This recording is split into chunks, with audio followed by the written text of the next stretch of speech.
Yẹ bá ń gbọ́ pékélé pékélé. Yẹ bá ń gbọ́ pékélé pékélé. Yẹ bá ń gbọ́ pékélé pékélé. Yẹ bá ń gbọ́ pékélé pékélé. Ẹ má yà sọ́tún, ẹ má yà sósì. Ẹ má yà sọ́tún, ẹ má yà sósì. Ẹ má yà sọ́tún, ẹ má yà sósì. Ẹ má yà sọ́tún, ẹ má yà sósì. Sanfatis ní ẹ jẹ́ ká lọ. Sanfatis ní ẹ jẹ́ ká lọ. Sanfatis ní ẹ jẹ́ ká lọ. Sanfatis ní ẹ jẹ́ ká lọ. Ó yá o, ó yá o, ẹ bá wa dòwò pọ̀ kájọ ṣoríire. Ó yá o. Óyá o, ẹ bá wa dòwò pọ̀ kájọ ṣoríire. Óyá o, óyá o, ẹ bá wa dòwò pọ̀ kájọ ṣoríire. Óyá o, óyá o, ẹ bá wa dòwò pọ̀ kájọ ṣoríire.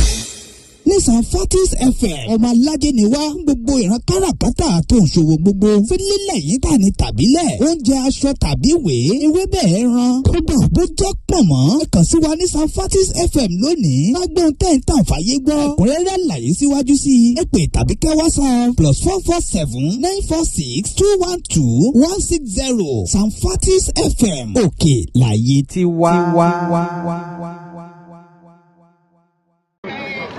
A kí ẹ̀yin ènìyàn wa lẹ́ẹ̀kan sí ìkànnì BBC Yorùbá òun náà ni ẹ ti ń wò wá ọgbà ilé ẹjọ́ tó ga jùlọ nílé ẹjọ́ gíga tìjọba ìpínlẹ̀ Kwara ibẹ̀ náà la wà báyìí nílùú Ìlọrin ibi tí ìgbẹ́jọ́ Abdurahman Bello tí wọ́n fẹ̀sùn kàn pé ó pa Hafsat Yetunde Adéfalú tó ti wáyé tá ò bá gbàgbé ní oṣù kejì ọdún tá a wà yìí ni wọ́n fẹ̀sùn kàn pé ó ṣe ikú pa ọmọ náà lónìí náà ni àṣekágbá ìdájọ́ tí ó sì wáyé lọ́dọ̀ mi ń bí alága ẹgbẹ́ àwọn agbẹjọ́rò ní ìpínlẹ̀ Kwara ń bí NBA wọ́n wà lọ́dọ̀ mi ẹ bá dárúkọ yín o. orúkọ mi ni Suleiman Mohammed Azan Kòṣémánì èmi ni alága ẹgbẹ́ àwọn agbẹjọ́rò ní Ìlọrin tàbí Ìlọrin branch. bóun la ṣe rí ìdájọ́ tó wáyé lónìí ní ilé ẹjọ́ yìí sí.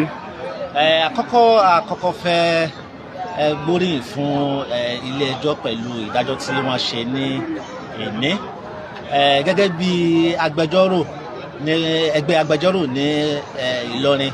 Nígbà tí ìṣẹ̀lẹ̀ yìí ṣẹlẹ̀ a rí i wípé a ní láti lọ kàn sí àwọn tó jẹ́ fámílì tí ṣẹlẹ̀ sí wípé ara àdájọ́ òdodo ni kí agbẹjọ́rò kí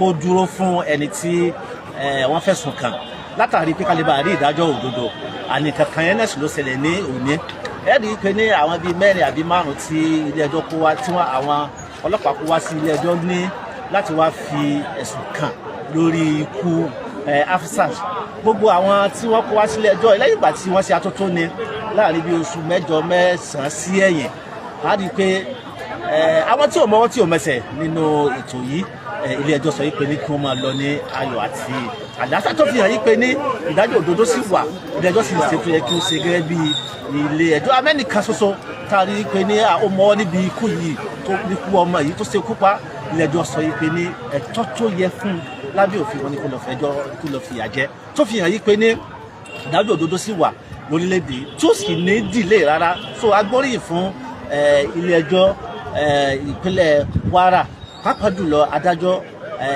Anna Ajayi pẹ̀lú ipa ribiribi tó kó lórí ẹjọ́ yìí tí kò jẹ́ kó pẹ́ lẹ́yìn bó tẹ̀ jẹ́ pé gbogbo àwọn tí wọ́n fẹ́ rojọ́ nílé ẹjọ́ yìí wọ́n lé ní mẹ́wàá ó sì gbọ́ gbogbo wọn lásìkò tí ò pẹ́ tí ó sì jìnnà jù so ó fi hàn pé ní ìdájọ́ òdodo ó sì wà nílé ẹjọ́ yìí kí àwọn ọmọ Nàìjíríà kájá ká gbà pé ní kò sẹ́nìbọ̀dì tó bá ṣẹ̀ sófin yóò rí yóò fojú kan ilé ẹjọ́ yóò sì jìyà ẹ̀ṣẹ̀ tó bá ṣe. kí ni ilé ẹjọ́ ní kí wọ́n ṣe fún Abdurahman Bello báyìí. wọ́n ní kó lọ yẹgi fún ni kó yẹgi fún. ó túmọ̀ sí pé kí wọ́n pa òun náà. kí wọ́n pa òun náà bó ṣe pa èèyàn torí pé n tó fi wọn sọ ni pé ẹni tó bá pààyàn kí ó pa òun náà padà ní tí ẹjọ́ sì lè kí lọ ṣe náà nìyẹn pé kí ó yẹgi fún títí tẹ́mi ó fi bọ́ lọ́rùn rẹ̀. ẹ bá ń darúkọ yín lẹ́ẹ̀kan sí. orúkọ mi ni Suleiman Mohammed Azam Kòṣémánì tí mo jẹ́ alága àwọn agbẹjọ́rò ní ìpínlẹ̀ Kwara.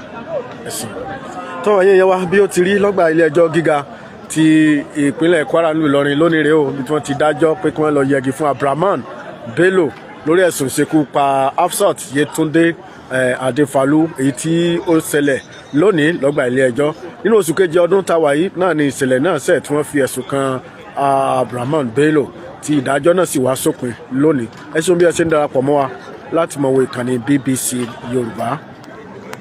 bí ẹ bá ń gbọ́ pékélé pékélé. bí ẹ bá ń gbọ́ pékélé pékélé. bí ẹ bá ń gbọ́ pékélé pékélé. bí ẹ bá ń gbọ́ pékélé pékélé. ẹ má yà sọ́tún ẹ má yà sósì. ẹ má yà sọ́tún ẹ má yà sósì. ẹ má yà sọ́tún ẹ má yà sósì. ẹ má yà sọ́tún ẹ má yà sósì.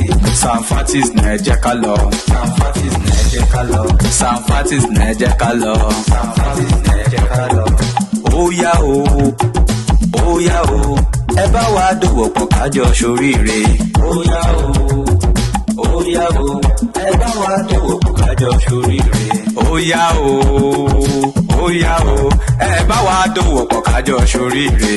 Ó yá o, ó yá o, ẹ bá wa dòwò pọ̀ kájọ ṣoríire.